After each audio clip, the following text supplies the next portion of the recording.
I am mounting right now. Let me, excuse me. I'm a bit of a, sorry. Anyway, my bad. So, right now I am, basically mounting, slides that, I took at my friend's, wedding reception, not receptions, and, right now I'm just basically using a mount that I actually don't know the brand of it. If anybody actually knows this one, this is excellent. I really like it. It's something that is very, very sturdy. It's like double thick cardboard. It actually might have like a triple layer in there. It's like an updated, easier version, I want to say, of a regular traditional slip-in mount that you're used to them with the just like a register on the bottom and then shoving it up inside the slide. This is something that I've been doing, just basically, I've never mounted with these before, and I just want to say like a little trick that I just found out, just doing it over and over again. Basically, these aren't, like they're pressed together, so they have like a little bit of space already. That's intended. Hold on, I'm gonna be singing this if I don't like stop listening to it. Front two for two, you got me today. But anyway, so this is something that I'm noticing that it's a lot easier. I don't get any edges caught on my perforations or anything like that. If I do something, I'm taking basically, this is a piece of exposed exposed film that like I know I'm not going to do anything with, and I'm just basically taking it and I'm just like kind of like prepping it by just trying to dragging it through the area where this film chip will actually reside in, and it's going to press up against either of these two sides, these two margins that they made, and I'm just basically running a film chip through, or the edge of the film through these margin lines that they're going to be caught in, and I'm finding that this, because sometimes it just gets stuck halfway, and that's not where it's supposed to go, you know? So this is something that I'm just doing to every slide as I'm just like saying that I'm opening this slide in preparation for the film chips, you know what I mean? And so that's what I'm doing right now, and then, mounting as I go along. But, and I also like to use, like, I use one glove because, like, you always have to have a glove on that you're, like, not touching anything. And then you kind of also have to have your hands and, like, your actual fingers ungloved if you can, because, like, you do need, like, the tactile touch of things sometimes.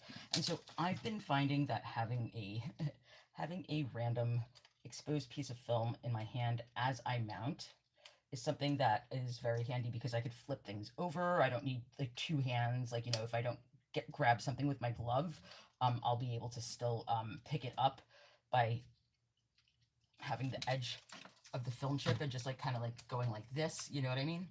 So, and so like here, I just did a slide. I also like these because this will be able to be very easily remounted into a new mount. I have a feeling that they might eventually want a projection show, and in that case, I would actually I would remount them with an aluminum back to it.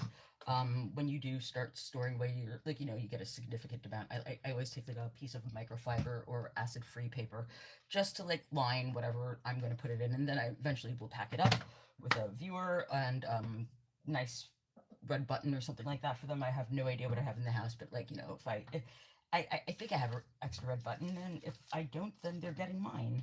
I have to, because I just took this apart, and I wanted to see if I can make a D battery out of a double A and a bunch of pennies taped together, and yes, you can, by the way, of course you can. What was the oh, I know what I was going to show you. This is specifically why I'm doing this video. So, oftentimes you will get, like, leaders and stuff like that. You'll get, either overexposed areas in your film, which will, like, result in, like, this is actually just, like from developing. But something like this would have been, like, super overexposed on my part, you know what I mean? And so I'm basically getting, like, a almost, like, 10, whoops. I don't know where that went, but that's gone now. But I would say that's, like, a 10% gray or something like that, in the grand scheme of things. And oftentimes you will get things, let me see if I can, because it's easier if you can see the edging on it. Okay, so you see the way that this like transitions, it has like that little bleed to it, it's not a hard edge. You will get this a lot in developing, no matter what happens, something might, like, like slip on your camera. I'm shooting this particular wedding. I just brought a realist, basically. It wasn't like, like, this was my very close friend's wedding reception, the party, so I was having fun too. And by the way, so I have my chips laid out. I lay out my chips as cross views, because I will free view the chips before I actually mount the chips. And so since I cross view, if they are in pseudo for me, which I have a very tolerant, like, there's certain things I can't see, but, like, I can see that. And if I can't, then I will move a chip from one place to the other and view it like that. But basically I line it up, and so these are all in parallel right now. Basically, these are positioned to be mounted. So the mounts that these are, I really don't know the brand. These are very nice. And so it has a view from this side. It has like a little dot on the corner. So I know that this is the way that I'm going to be mounting it. Obviously, my emulsion side is going to be facing the other way. So, and the numbers are legible to me. They are, like, not in reverse. So that's the way you're going to do it. And, like, the larger number will come before the smaller number. So, like, right now I'm matching a pair 19 and 17. That sounds about right. That's the way you're supposed to do it. So this is my mount. Since I'm going to be flipping this over, this chip is going to go here, that chip is going to go there, right? Or even let me make it a little simpler. I'll just turn it like that real quick. So this chip is going to go here, this chip is going to go here. Obviously, I have to turn it around to the backside to actually insert the chip, but here we go. Oh, I didn't clear that, excuse me. And this is a very handy trick. I'm doing this to every slide, and if I don't do this, I'm getting a problem where it's getting like it's getting jammed in the middle, and I would rather not have that. So and so this is good. This is good. This is good to do a little active. Hold on, let me just make sure that that's correct. Okay, cool. So I'm putting them in, and you bend the chip a little bit to fit into these margins. They have very wide corners, so you don't have to, like, worry about, like, actually, like, bending a bend into your film chip. It's just, like, kind of, like, buckles for a second, and I pull it through the edge. Like, don't be touching it all over with your gloves. Touch it from the edge as much as you can, and then you'll be fine. I'm gonna put this last one in, and after this, I don't put a, there have been in the past people who have manufactured many accessories for storage and archival and et cetera, and there used to be these clear covers that you could put your slides into, and I'm sure at one point they might have been made out of archival material, but one day I had a conversation about them with Steve Barazin, who's who I got my these are like cheapy Radex light catching viewers, and he's who I go to for these the most. Okay, that's good. So, and all I'm doing is checking to make sure that the stereo is, like, aligned properly, and that it's not in pseudo, and that, like, there's no, like, weird something going on in the background that I didn't notice before or something like that. But going back to this point, where I save chips and stuff like this, first of all, I'm a printer, so, like, I actually end up printing on stuff, and, like, if there is, what I save these for is basically corrections, because these are filmed. This is one off, so each one is going to be its own unique thing. There's, like, unless you're going to hand paint a correction, and I actually do digitally print very well. I digitally print realist format slides at this point. I'm, like, with full confidence. Color correct, and with good black saturation, etc. But before, I would have to basically kind of fudge around if, like, one chip was overexposed, perhaps, or, like, like whatever the mistake would be. If I had saved enough little tiny transparent pieces with different sorts of edging that have different, perhaps, like, color variants to it also, like maybe the one came out too cool and the other one needs to be a little bit warmed up or something like that. And I had this happen earlier when I was mounting before. Where is it? Oh, I hope I have it handy. Oh no. I'm not going to bore you if I don't find it. Oh, I found it. Okay. So this was a fun party. This was a very fun wedding. And so this is a dance floor scene, and like, you know, it's open shutter, and you'll get a lot of lights. Oh, excuse me. You'll get a lot of light just saturating everything. And so this actually, let me see if I can. Is there a way that I could do this? Okay, that's kind of hitting it.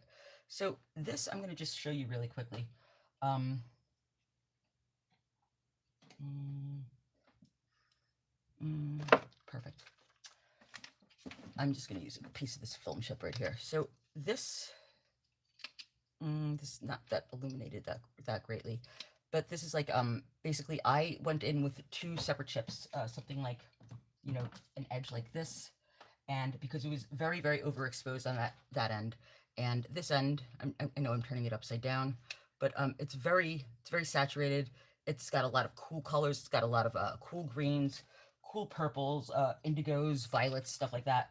And this is really a little warmer, but it's also very, very over exposed. And this happens quite often if you're in a party scene and photographing in stereo, because a light will hit one lens and it won't hit the other lens at the same time of your exposure. So you will get quite often on the dance floor or anywhere that, like, you know, you have some sort of a like lighting setup, that you will not get the lights hitting your two lenses at the same exact time, or like, you know, they're specifically like the light is moving, and like, you know, it didn't get to the second lens. It's not even about that. It's like, you know, it's about it hit one lens and not the other. So this is something that let's see, where did I put this in? I did it so well, I actually did impress myself a little. Okay, here we go. So I don't know, do I ruin it? All right, you're gonna have to take my word for this. But let's see if I can make it peak. Let's see if I can show you that. Oops, I keep on going in through the other end. Wait, that's not it either. This is something, and I'm just using the edge of a piece of acetate right now to try to peel that off. I'll just remount this. Hold on. I'm going to pull this off. Oh, I taped it. That's why it's sticking so well. I'm like, I taped it. So this is basically a sandwiched, this is something that I made myself. So you can see that. And when I put that back on, it really does add a bit of another level of contrast, and really does make it a uniform color. And that's something that's important when you're doing something with a physical format slide, with physical transparencies, is that this cannot be that, like, you know, you could make it whatever you want, and like, you know, somebody won't be able to view it. If you can tolerate it, that's really cool. But this is something that is really not tolerable, and you get to learn these things as you get more experience and you go along, that there are tolerations that people can't do, like, you know, like basically, like, you know, you can't be waffle lined in the horizontal plane. So that's something that, you know, like that's just like you can't, like, that's a big no-no. But something like this, where basically there is actually very similar imagery in both of these. They're not exposed to the exact same ways in both images, in both excuse me, in both these chips, but this is something that has a lot more basically, I want to say dynamic range. And so this has the bright lights. You know, this has a mid-tone, this has a deep tone, and this had really no deep tone. When you start getting off in tonality, especially when you're doing film, and especially when you're doing stereo slides, you're not going to have a happy result with most people, I want to say. And this is where really you have to start being more of a listener than anything else, and you have to make sure that you do listen to everybody's negative opinions of some sort of imagery that, like, perhaps you posted on the internet or like whatever, just to get feedback. Because when you get this type of thing in real life, you need that feedback to refer back to. So if you hear 100 people say, oh, I can't tolerate like color differences, but you can, doesn't matter that you can. It matters that 100 people can't. So these are the things that I'm finding is really missing in today's at least in the stereography groups that I know of. It's something that there is a tendency for throughout the whole entire history of stereo communication, that it seems to be like a very cyclical pattern. There's nothing really passed down. There's really, like, like, nobody knows their history. Nobody knows, like, the like, we're rediscovering it over and over and over, and you're never really learning anything and building upon the lessons learned in the past in order to grow. So this is something right now, you can see that's a lot more yellow over there, and this is a lot more purple green. That's okay, as long as the tonality, as long as the depth of the color, as long as it's not like, like white and black. That's something that will give you issue. It will give most people issue. And so these are things that, like, I could have just thrown away that piece, but instead I could put it in the set, and perhaps they think it's interesting. This is, like, these are, it's my friend Matt and my friend Abby, and they got married, and let me tell you something. They are no strangers to the dance floor, so I think they'll dig it. I keep on forgetting to do this right now. I think they'll dig something like that. So I just wanted to share with you guys. My God. See, did you hear that? That, like, really dragged on it. That would have given me problems if I put that in naked, just the chip. So it's nice to prime these, I guess, right? You're just kind of like taking off the sizing. And, yes. Okay. And so I'm just going to put this one back together, and then I'm going to, like, sign off, and I hope everybody starts making something physical. We have an overstock of dead stock, of cameras, of supplies, of I mean, hell, they didn't even, like, stop making chrome film at any point, I don't think. This is a exceptionally dead form of communication. This is extinct. One of 3 people I know that still does this in the world. I honestly, like, I know people can, but, like, they don't. And that adds up. And I'm touching this all over the place, but I kind of want to also get out of the house and start getting down to their house so I can show it to them. And yeah, this is a very big problem. And there's, of course, there was definitely a culture that I tried to get ingrained into, and it wasn't necessarily that successful, honestly. Hold on. Okay, this is good. So it's something that there's a and I have people that were very eager to learn, and I'm not exactly sure what's up, but the fact is that history of photography. If you want to be a photographer, you have to know the history of photography, and, like, and everybody has a history, and the history of stereography, the history of stereoscopic communication is very, very unknown to all, I want to say, except unless you get into, like, the academics, and you actually take classes in it and stuff like that. You're probably more of a neurologist at that point than anything else, or designing optical systems and stuff like that.